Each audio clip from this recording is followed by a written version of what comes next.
Okay, so good morning, everyone. Thank you so much for joining us. This is our fifth CE event in our continuing education series on recognizing domestic violence and making trauma-informed care referrals.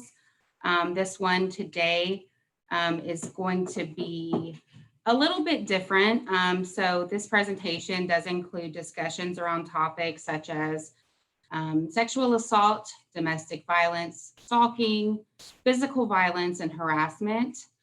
We do acknowledge that this content may be difficult for some people. Um, we do encourage you to take care of your safety and well-being and understand that if you need to excuse yourself at any point, that is absolutely okay. I do want to let you all know that if you are a loved one or a victim of domestic violence, we have some additional resources that you may use confidentially. So Esther is going to put the link for the Delaware Coalition Against Domestic Violence in the chat. We also have a phone number for the hotline for domestic violence for you to use as well. And then if you have any questions, you may also put them in the chat line, in the chat box. And then just a few housekeeping things.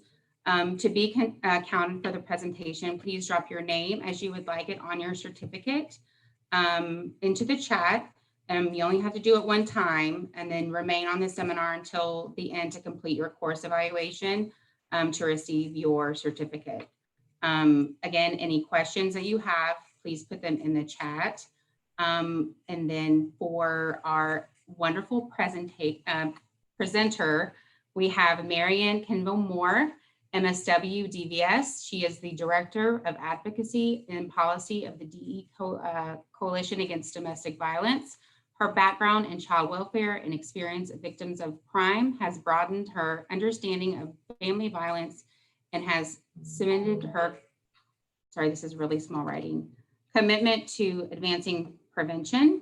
She hopes to inspire the next generation of social justice advocates while teaching at DSU's and MSW program.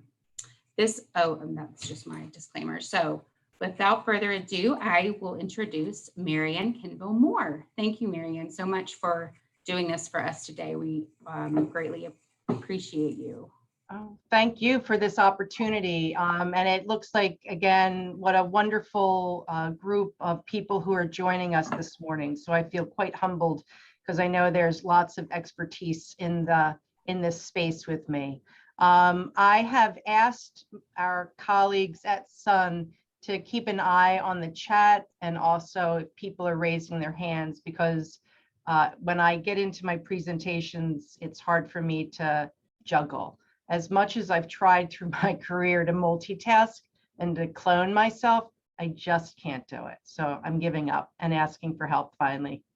Not defeat, perhaps a sign of growth, right? And as was shared earlier, we recognize, especially at the coalition, how prevalent domestic violence is, with 1 in 4 women, 1 in 3 gay men, and 1 in 7 men. So we know that this is an issue that impacts many, many people. So please do take care of yourself. I like to start, though, conversations about domestic violence, especially for those of us in the helping profession, with the use of a parable. My culture is Irish, and we were great storytellers, and most of my childhood I spent learning through these various Aesop fables and parables. But for me, domestic violence is like this parable, especially for those of us that respond to it. And as the story goes, if you're not familiar, an elephant wanders into a village, and the people of the village go out to examine the elephant. But there are 4 blind villagers who want to experience the elephant through their own senses. Having no sight, they begin to have conversation about what the elephant is. And as you can see through this graphic, one describes the elephant as a big snake, a tree stump, a sheath of leather, and another one, a little furry mouse. And the reality is that they're all right and they're all wrong, right? They're only experiencing what they can sense, and they're missing so much more. And so today we hope to be able to talk about domestic violence and the impact that it has related to trauma and that very complex connection, because we know that by knowing more about domestic violence, again, as prevalent as it is, and understanding, it can really help.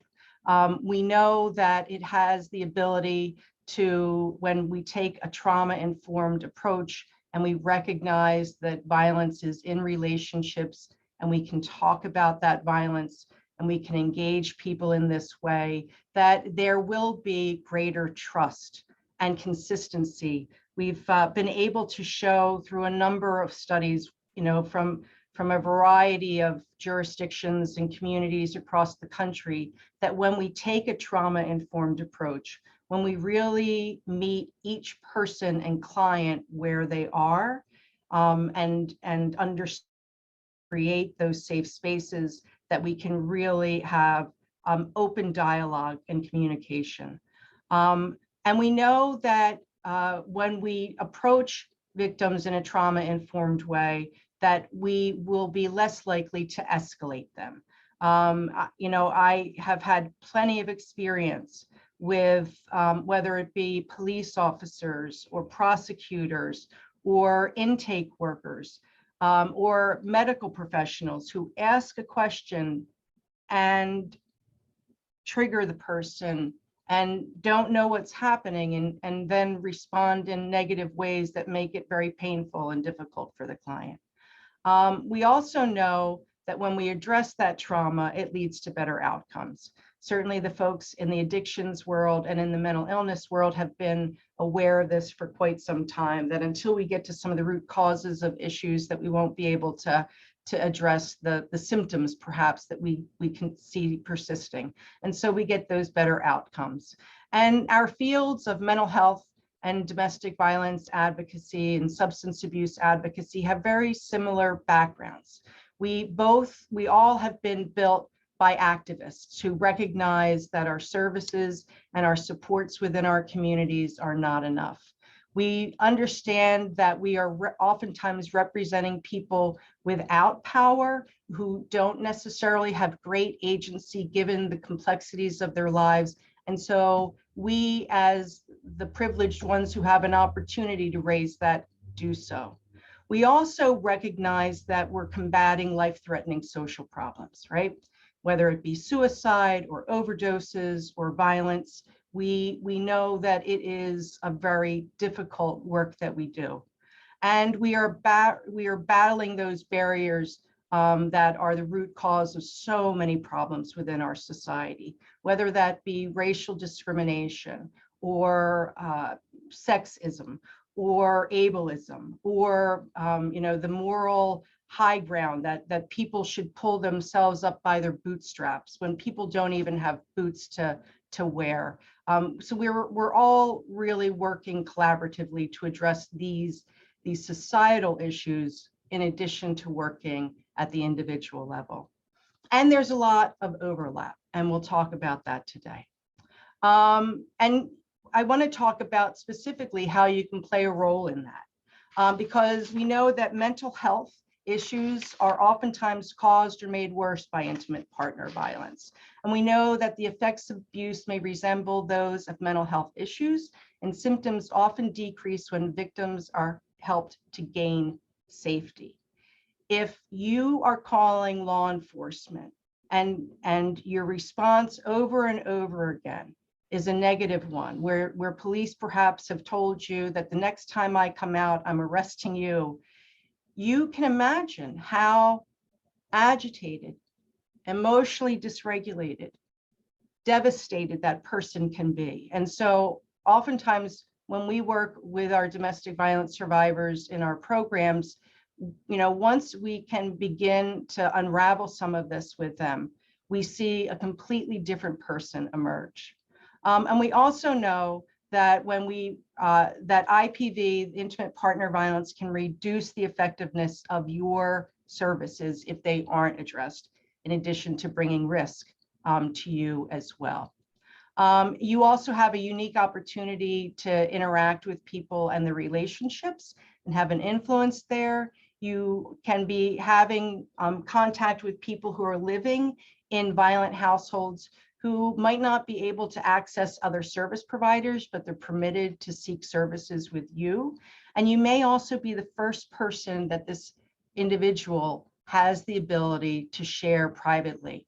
You know, when we work with medical providers, they share with us oftentimes how partners will insist on being in the room. How do we make sure that people have the ability to have private one-on-one conversations where they can share and talk about things without repercussions? And fortunately, in Delaware, confidentiality remains for adults. There's no mandatory reporting with regard to that. There is some obligations with mandatory reporting related to children, but that's a separate training. I'd be happy to talk with you all about that as well sometime.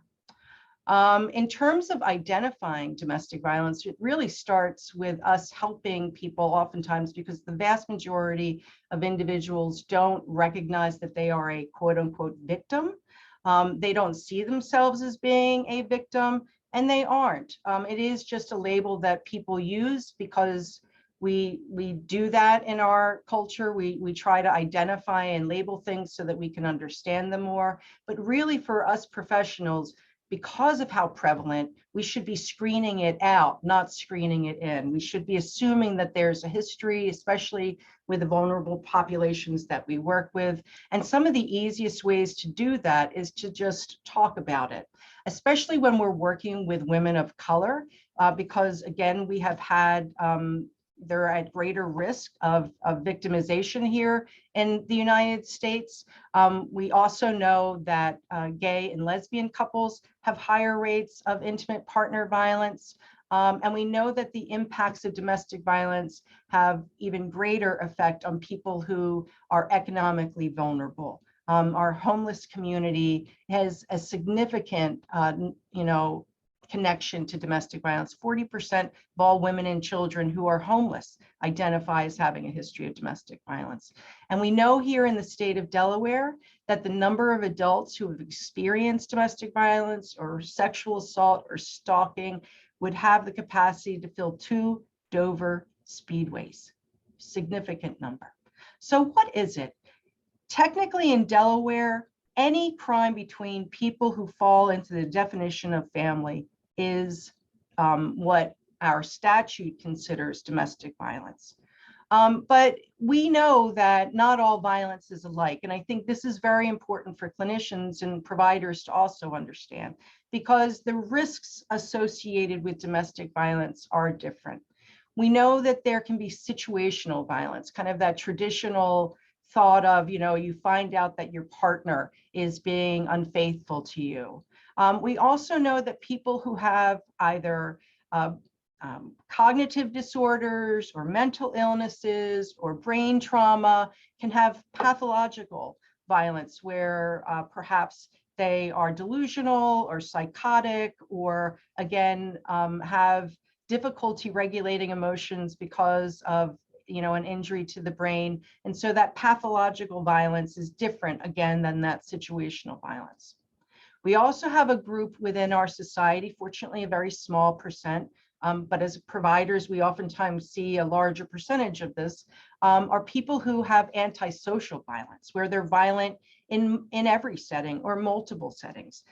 Through my career, I've worked with many victims whose partners were in gangs. I've worked with many victims who themselves were parts of gangs. And so when we have violence that is in this antisocial category, again, this is a whole other level of risk that needs to be considered for that person.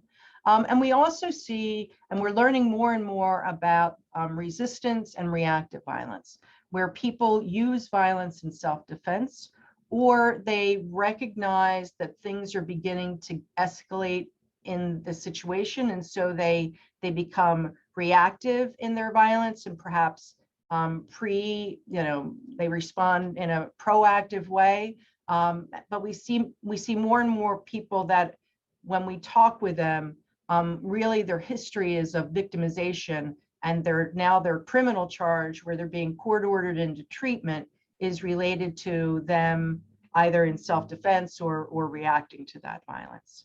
But in our field still, when we look at lethality, when we're talking about murders, when we're talking about significant child abuse and ongoing harm, and the risk to you and me as providers, it really is in this population of offenders that act in very coercive and controlling ways, where there is that obsession. There is an inability to really move away from allowing that person to have an existence separate from them. You know, that when I talk with victims on the phone, when they call, you know, and they share things like, you know, he said that he can't live without me. That freaks me out. Obviously, because as you and I both know, that if people are suicidal and are willing to commit suicide, they may ultimately be willing to take anyone else out with them. And last year, unfortunately, was the most deadly year in our state's recorded history of domestic violence homicides. We had a 133% increase in those cases last year. We know the pandemic has really escalated violence that perhaps might have been at a lower level of violence, you know, punching a door, destroying property, threatening, slapping, but now we see much greater violence, where the Department of Justice is sharing that they have many more felonies than in the past. The definition, though, that the coalition really focuses on, again, around domestic violence is that it is violence and a pattern of coercive controlling behavior that's used by one partner over the other in an intimate relationship. And the bottom line here is if there isn't fear within the partner, there is no control. And that's the part of this work that is so difficult because, as you know, breaking through that fear is something that is going to take significant time and attention. And unfortunately, we don't have control over those things, nor do the people that we're working with, because the offender is the person who is creating that fear and risk. And so when we're working with offenders, it's also important to identify these patterns as well, so that they begin to recognize how their behavior may be contributing to negative things in their relationships and in their life. But this power and control wheel is something that I urge and recommend anybody who is out talking to people about domestic violence to use. The reason I suggest people use it is it really helps capture the wide range of behaviors and tactics that we see in relationships that are unhealthy. And it helps, again, the person experiencing the violence and the threat to begin recognizing how tactics that her partner or his partner are using aren't in isolation and aren't unusual. So often we hear from people. I talk again to people every week who tell me, I didn't realize that there were other people who were going through this. When we talk about this wheel, we really, and perhaps you've already gotten training on this, but I can spend an entire day talking about this wheel and what it really means and how we unpack it all. But the folks out at the Duluth Abuse Intervention Project developed this wheel after talking with hundreds of survivors and doing treatment with hundreds of offenders, and they started seeing these patterns. And at the core of this wheel is this power and control that ultimately, and again, whether it is in traditional family values that say the man is the head of the household and shall not be questioned, or we have someone who perhaps has an an immature identity and feels like any effort by their partner to do something different or have different thoughts is a threat to their own personal existence.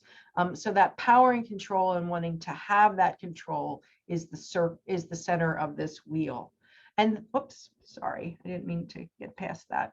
And what we have is that we see intimidation, emotional abuse, isolation, victim blaming, using children, economic abuse, and male privilege as those spokes. But on the outside of the wheel, we have that either use of physical and sexual violence or threat of physical and sexual violence.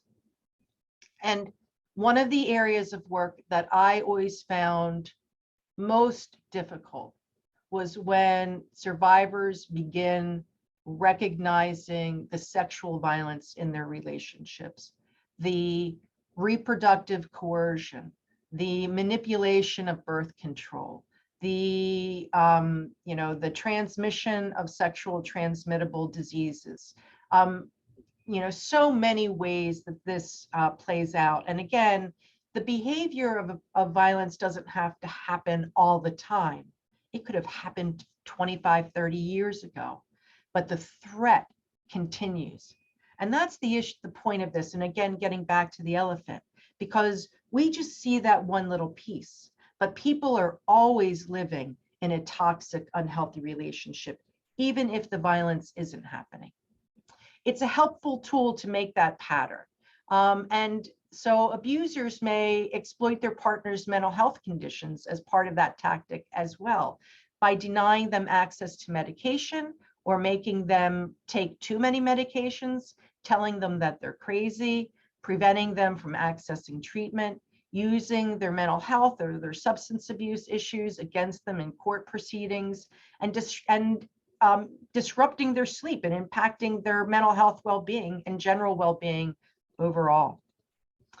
We also see coercion around substance use, introducing the partner to opioids or forcing use. I've talked to many survivors who share that,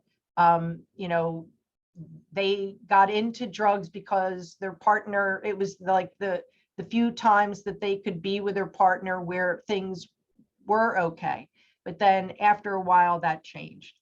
We also see where people are forced to withdraw from drugs or use addiction to control the person. Having worked with many folks involved with sex work, we certainly see a lot of folks struggle with being forced to do sex work in order to provide resources and funding to their partner who threatens violence if they don't. And then we also see them engaging in illegal acts, whether it be, forcing them to shoplift or forcing them to prostitute, etc. We also know that that offenders will use substance abuse and mental health histories as a threat. That if you say anything or call for help or do anything, I'll let people know that this is going on. Perhaps moving them away and denying them access to resources, and then sabotaging their efforts, either by interfering with their treatment or, whether it be denying them access to transportation or health insurance, a variety of ways. 89% of survivors indicated that they had experienced at least one type of mental health coercion in studies that have been done with survivors, and 43% experienced at least one type of substance use coercion. It's not just, obviously it's not just illegal drugs.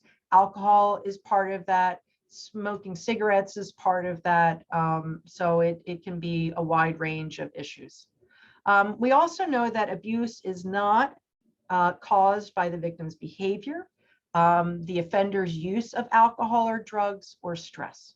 What we know is that batterers can believe that they are entitled to be in control.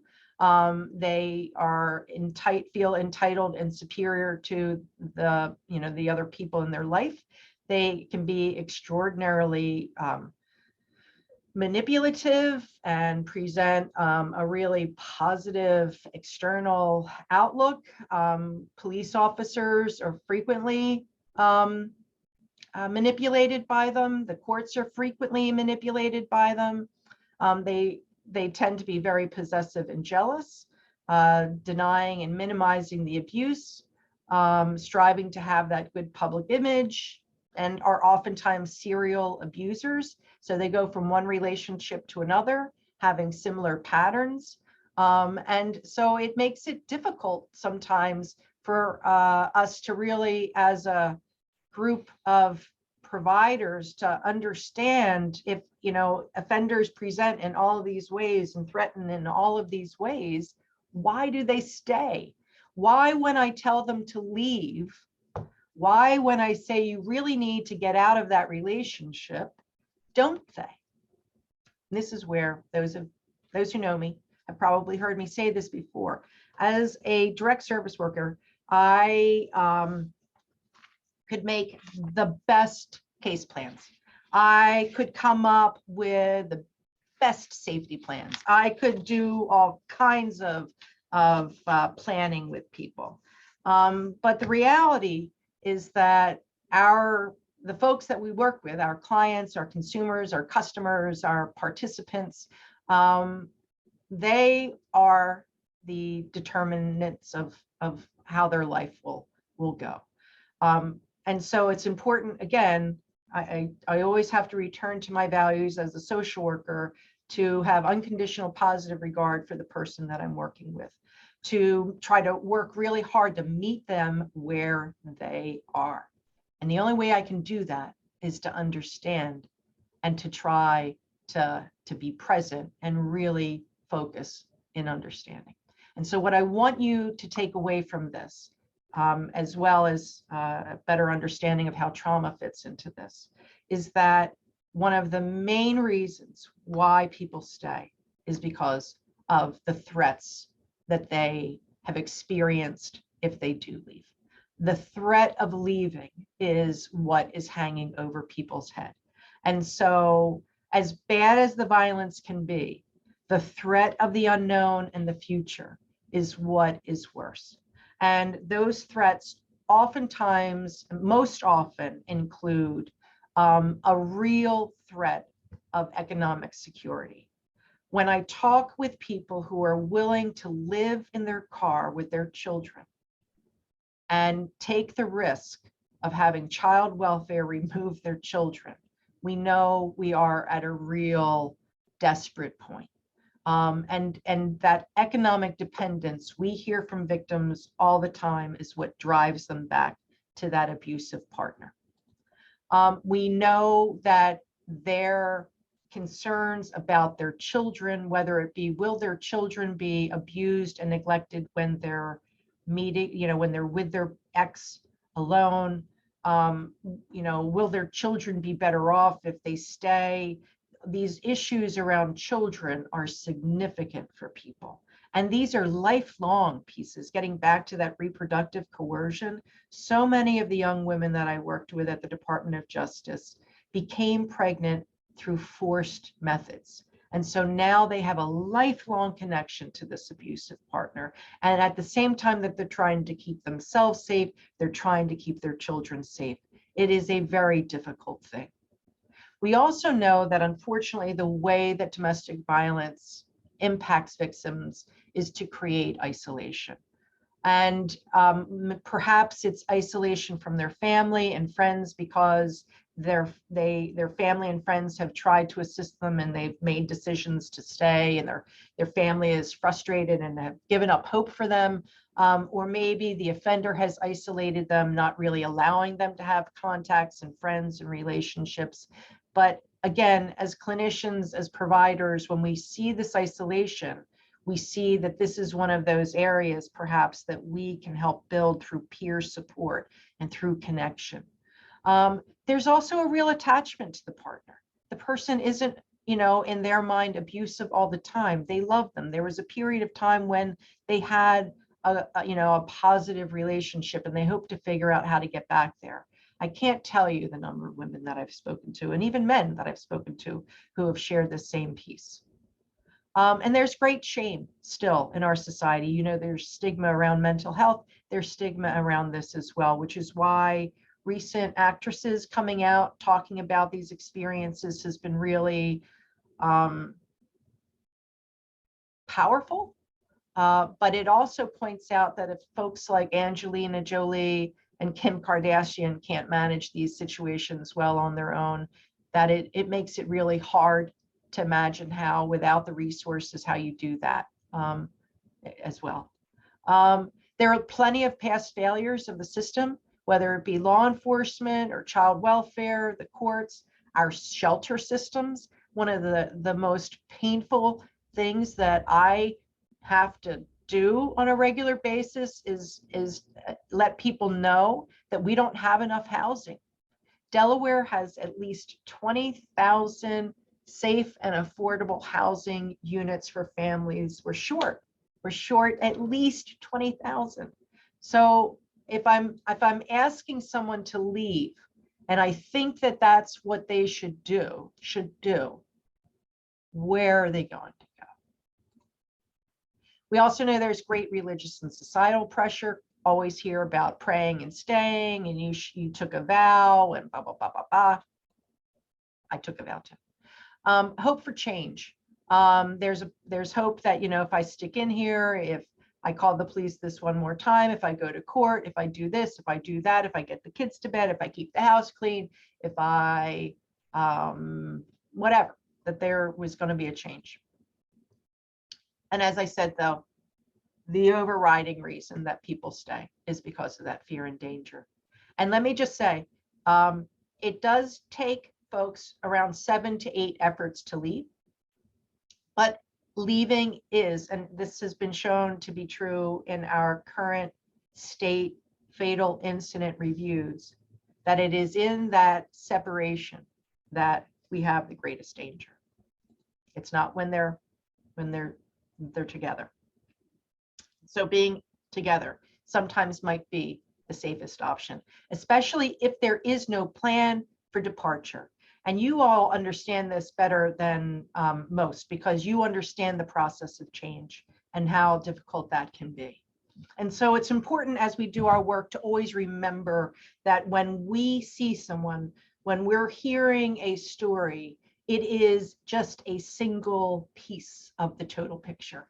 And so again, as providers, it's important for us to always have that greater view, as well in terms of the direct service aspect, but also if you're an administrator or manager or even private practice clinician, what your safety issues are and what your risks are. And again, not talking about it doesn't make it safe. So it's important, especially given prevalence, for us all to have a better understanding of what's really happening in our clients' lives. And so when change is a process, we have to be clear on where the people are that we're working with. Do they even see themselves, as I said, in an unhealthy relationship? Do you need to do more psychoeducation about what relationships are like? Many of the people that I've worked with through the years grew up in homes where there was abuse. So when they got into a relationship that was abusive, they figured that was the norm. Some people, though, want to leave, think that what their situation is not healthy and want to get out, but they don't know how. So they fall into this contemplation area. That's the piece where we as providers really can take a role in educating people about what services are available, how resources work. Let me be clear, the criminal justice system and calling the police is not the answer, especially right now with the pandemic. The Department of Justice recently shared with us that they're currently prosecuting felony level crimes from 2019. Not only is there not a speedy justice process for the offender, but victims can't be relying on a justice system that is that far behind to be their safety net. And that's just the reality of things. So we need to be able to talk with people about this, and our clinicians are really good in doing this work with people as well. But this is where support groups and other things, I think, can really make a difference, because change is a process, and especially if children are involved, it is going to be a lifetime process. Leaving requires thoughtful planning, and your presence can be the opportunity for that change. And so instead of encouraging people to leave, the question is, what is needed to be able to leave safely and successfully? And again, think about what those barriers were. Economics are oftentimes one of the first things that I talk with people about. Do they even have their own checking or savings account? Do they have the capacity to pay their own bills? And so our advocates work to try to build those economic pieces. We've been using flex funds quite successfully in terms of engagement and long-term change working with people. We know that trauma, when our clients have experienced this trauma, getting back to this elephant, it really creates an imbalance in our ability to cope. Even the best people can be taken down as experience through the experience of trauma. And trauma becomes a barrier for people's ability to connect, manage and share their feelings, stay present, be comforted. And when trauma is chronic, it has the ability to disrupt the system's ability to restore itself. Again, you know, through the years, when I first started doing this work, I'm sure I was triggering people all over the place. I work really hard to not trigger people, but I also have recognized that just talking about this stuff is triggering. And so, you know, recognizing when people are disassociating, recognize when people are no longer present and they've gone to that place in their head, and being able to talk through that is a really important piece. But the reality is that this trauma has the way of really impacting the brain and body, and I'm sure you've gotten lots of training in this already, has a way of making memory really disturbed. So sometimes trying to put together a history is difficult, but I ask you to please, when people are sharing some of these experiences and stories, for you to suspend disbelief, because it's amazing what people share with you when you are present and are able to just sit and listen through it. And it also impacts their thoughts and feelings and judgment, and may impact their view of you, right? You might become the threat to them because you're the person who might judge them, or might tell them they have to leave, or might say that they're, you know, the cause of, you know, the situation. So it's always important to acknowledge those barriers in communication. And one of those areas of barriers that I hear about most often is real confusion over how to access services. And you know, frankly, in this current environment, it's hard to ever get anybody on the phone. It's hard to ever get anybody to respond to an email in 24 hours. And so I find myself, especially when I'm working with state and more formal systems, bigger systems, really engaging to being a liaison on how to access these services, because just giving someone a phone number really doesn't cut it. We really need to, especially with this population, be helping and making more of a warm referral and making more of a one-on-one connection so that people have a transfer from one service partner to a next. And it's it's also hard to access a variety of services. Some of our services through the Department of Labor or TANF, we've worked hard to try and minimize, you know, the requirements for survivors, but you have to disclose that you are a survivor in order to gain access to those things. And you might not know that those protections are there if no one has told you that. And so it's important for, again, all of us to understand the various services that are available. And that can be a whole other training I'd be happy to do sometime. We also need to make sure that services are available in languages other than English. We have a number of culturally specific programs upstate and downstate, but they are primarily Spanish. So we use translation services, but our hope through the years is to grow greater access to services for folks other than that, other than English. And again, there is confusion and difficulty expressing their thoughts and feelings, difficulty regulating emotions, recalling events. And what survivors tell us is that listening and accepting and honoring their stories matter. That it's important for providers to demonstrate humility, and again, to kind of suspend that disbelief and listen, to support their self-determination, to convey an outlook of hope and possibility, to support strengths and competencies and resourcefulness, to see the person and not the diagnosis, to communicate empathy and acceptance and compassion. And I know that you all can do those things. And so how you can help, really, as I've said before, is to listen, and to again create opportunities in the space to have that unpacking occur, so that you get a better sense of what the person is living with. And listening is key because it allows them to vent their feelings and be present and validate. And so it's a really great experience for people. As you probably know, people love when they're listened to. And to believe survivors. I've talked a bit about that already. We know that positive engagement can lead to a lot better outcomes. And so avoiding those judgmental attitudes and being frustrated that people don't do what you tell them to do, again, is something that having more of a trauma-informed approach has helped me let go of. Like, it isn't just about me being successful. So I'm sure many of you can perhaps connect with that.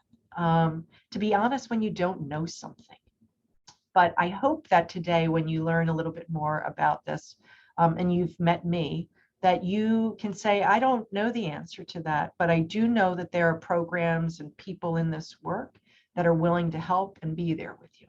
And so I'm going to be putting in the chat after I get done my email, so please feel free to contact me. Acknowledge the difficulty of the situation. You know, I have to work with people in recognizing that, yes, you called the police, and yes, there's a warrant for an arrest, but the person isn't likely going to be detained, because in our nation, people are innocent until proven guilty. And so we have to deal with the realities of the situation and not try to oversimplify it and come up with quick solutions, because there really sometimes aren't easy or quick solutions. And to continue to become familiar with related services, and to continue to use clear communication when you're talking with people. The hotlines that I mentioned are statewide. In Newcastle County, we have the Child Inc. number is 302-762-6110, and they have a prompt for a Spanish hotline that you can call when you call that number. And downstate, there's a separate number because the culturally specific service in Kent and Sussex, Abriendo Puertas, has their own hotline. And the Kent and Sussex services are provided through People's Place.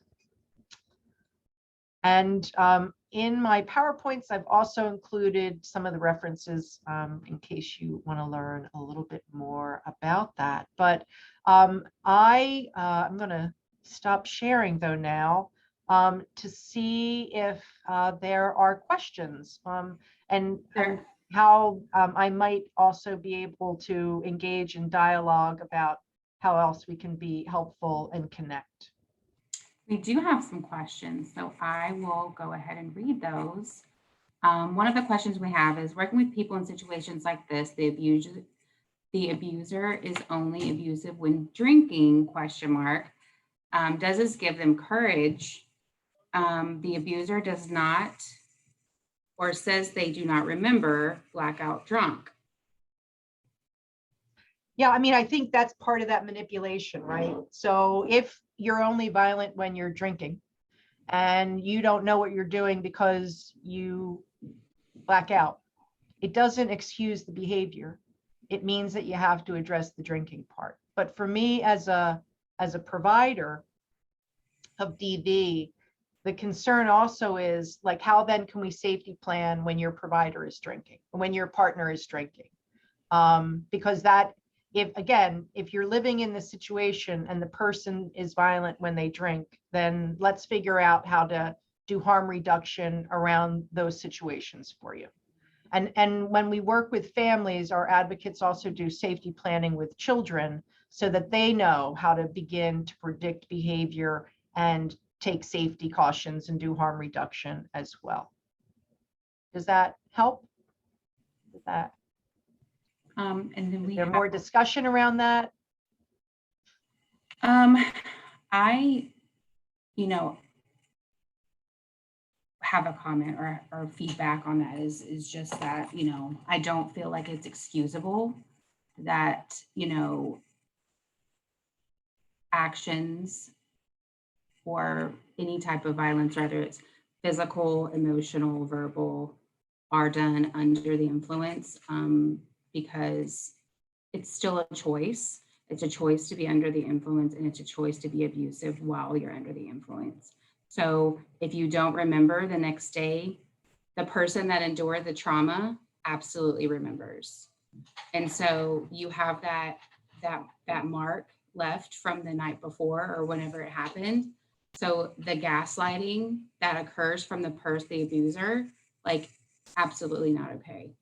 And that person, the victim, now remembers everything, and they're going to carry all of that with them. So that trauma that they had to go through, whether it was, you know, a name calling or a shove or whatever the case may be, how heated it got, they're going to remember that. And that's going to be a trauma no matter how escalated it got. It's still a trauma. So Yeah. whether they remember it or not, or whether they are blackout drunk or whatever the case may be, it still happened. Also, the link. And if I can also, as a follow-up to that, I think that's where validating is such an empowering experience for people, because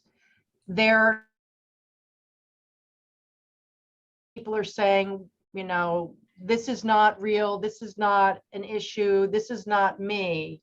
And so when we are talking with them to validate that, actually, no, that that is harmful. What has happened is harmful to you. And to validate that can be a really powerful thing. But then you get to, then you're in a space where you know that if the abuser is going to be under the influence, you know, and you're fearful that you're already expecting when he or she is to that point, you already know what's going to happen. You're going to have to endure some abuse, whether it's physical, emotional, verbal, at some point while they're under the influence. You're afraid because you know it's coming. Right.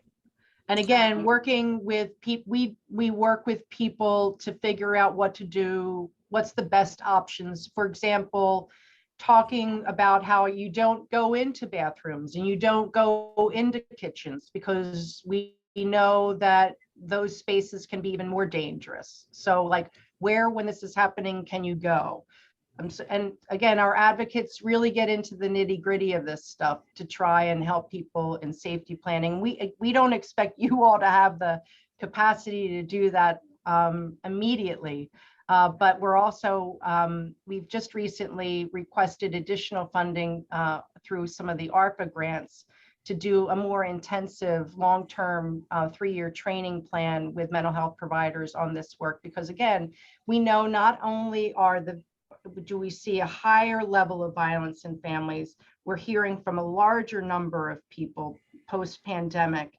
And we know that children have been exposed to this as well. And so we're all in this together, but our families have been experiencing greater stress and violence over the last few years. And we're going to have to be prepared to work with them over the next however long to figure out how to help build that resilience. Someone did ask if there are other resources, not just for Delaware. And so we will, if you are needing resources in a different state, if you contact either myself, Leah, or Esther, we will, and let us know what state you reside in, we will give you the resources that you need for that state. And I'm also happy to put the national hotline in the box so that that's available as well.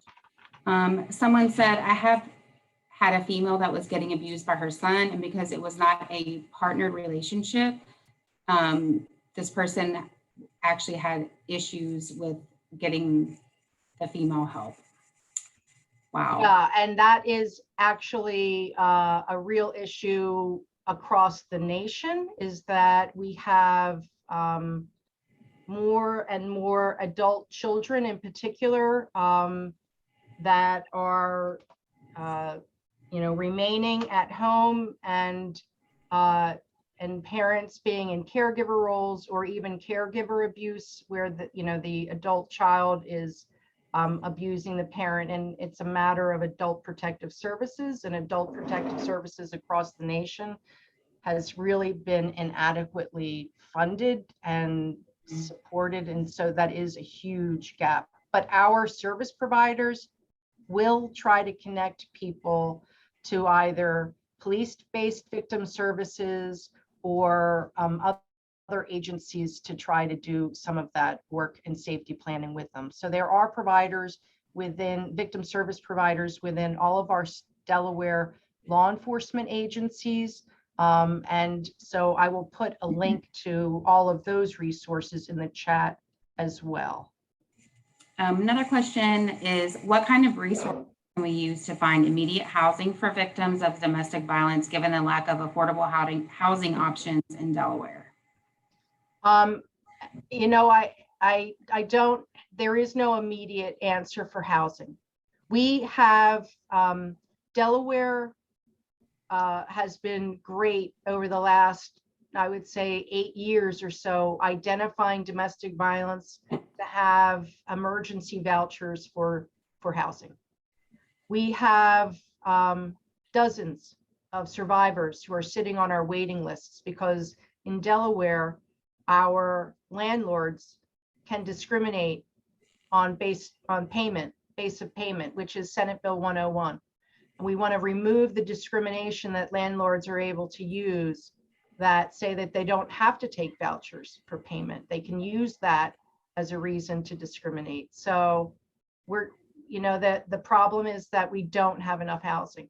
Our programs, though, have rapid rehousing resources. We have advocates who work to find housing for victims, but there's a shortage, and there is limitations because of that. Let's see. I'm trying to get to these as fast as I can, guys. I am currently working with a client who for years she was abused mentally and emotionally. The abuser died and does not believe he has passed away. She sees and hears him and feels that his friends are after her. How, as her worker, assist the client with more support? Yeah, and this is where there's a lot there, right? So, there's a lot of mental health stuff there. I don't know what the clinical diagnosis is, but I do encourage people to get connected to our victim support groups. And they exist across the nation. These services in Delaware exist everywhere, just so you know. So we've got coalitions. I'm from the Delaware Coalition Against Domestic Violence. Every state has a coalition, and every state and territory. So, and we have shelter programs, hotlines, all of these services across the nation. But the housing resources are across the nation. Some states are doing a much better job with that stuff than us. But the support groups I find to be some of the most empowering and validating experiences for survivors. And again, when we think about how to overcome trauma, we know that human connectedness is a resilience factor. And so when we build support with peers, especially when they're healthy support groups that are functional, we then are building their resilience to perhaps move through their delusions and paranoia about the person. But I am not the clinical expertise to discuss treatment of that particular issue. We have someone here that says that they're currently rating Sue Parker Hall, who looks at the perpetrator as someone that has failed early relationships, so that their behavior needs to be based on unconscious trauma, so it needs to be addressed in a therapeutic way. As a substance abuse assessor, I have to ask if there are any form of abuse. Once a client provides that information, how can I respond to the acknowledgement before moving on to the next question without appearing dismissive? Yeah, I mean, I think and I think this happens also in screening, right? I mean, how many of you have been in a medical exam where someone asks you if you are in a safe relationship or are you safe at home? When they don't ask me that, frankly, I say, why aren't you asking me that? Because all of our medical providers are supposed to be doing that. But when we screen, I think it's important for us to acknowledge and recognize that and say, how does that play out?